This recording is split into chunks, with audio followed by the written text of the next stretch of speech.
আর subscribe করে দাও। কালকে আমার সরকারি চাকরিজীবী ছেলের সাথে বিয়ে ঠিক হয়েছে, তুমি আমাকে ভুলে যাও। কি বলো সাদিয়া? তাহলে আমার কি হবে? সেটা তো আর আমি জানি না। এরকম সরকারি ছেলে তো আর হাতছাড়া করা যাবে না। তোমার মতো বেকার ছেলেকে বিয়ে করে আমার লাভ কি বলো? সাদিয়া, আজকে না হয় আমি বেকার, কিন্তু দুদিন পরে তো আর বেকার থাকবো না, তাই না? আমাকে ছেড়ে যাও না সাদিয়া। না হালকা, তোমার সাথে আমার সম্পর্ক রাখা সম্ভব না।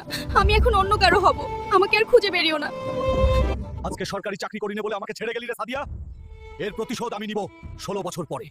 চলো চলো, তোদের সেনা হইতে হইলে মন প্রাণ দিয়া ঘাম ঝরাতে হইব। হালকা, তোমাকে সেনাবাহিনীতে স্বাগতম। তুমি এখন দেশের গর্ব। অসংখ্য ধন্যবাদ স্যার।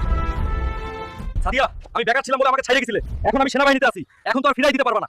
হালকা, তোমার কি মাথা খারাপ? আমি এখন সংসার করতেছি, আমার 16 বছরের একটা মেয়ে আছে, এখন আর তোমার কাছে ফিরা সম্ভব না। আরে তোমার কি মাথা খারাপ? আমি কেন তোমার বিয়ে করতে যাব? আমি তোমার মেয়েকে বিয়ে করব। এখন আমি সরকারি চাকরি করি, এখন তো আর না করতে পারবা না। এটা তুমি কি বললে হালকা ভাই? আরে কিসের ভাই? বলো মেয়ের জামাই। এখন তুমি রাজি কিনা বলো, না হলে চললাম।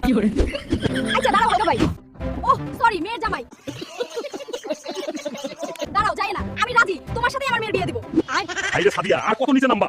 সরকারি ছেলে পাইলে তোমাদের মাথায় কাজ করে না, সরকারি চাকরি শুনলেই তোমাদের আউট হয়ে যায়। দেখো বন্ধুরা, সরকারি চাকরি করে গার্লফ্রেন্ডকে কিভাবে জবাব দিলাম। তাই ভেঙে না পড়ে নিজের ক্যারিয়ারে ফোকাস দাও। ক্যারিয়ার ঠিক থাকলে শুধু সাদিয়া না, সাদিয়ার 14 গোষ্ঠী তোমার পায়ে পড়বে। ভিডিও কেমন লাগলো জানাও, আর সাবস্ক্রাইব করে দাও।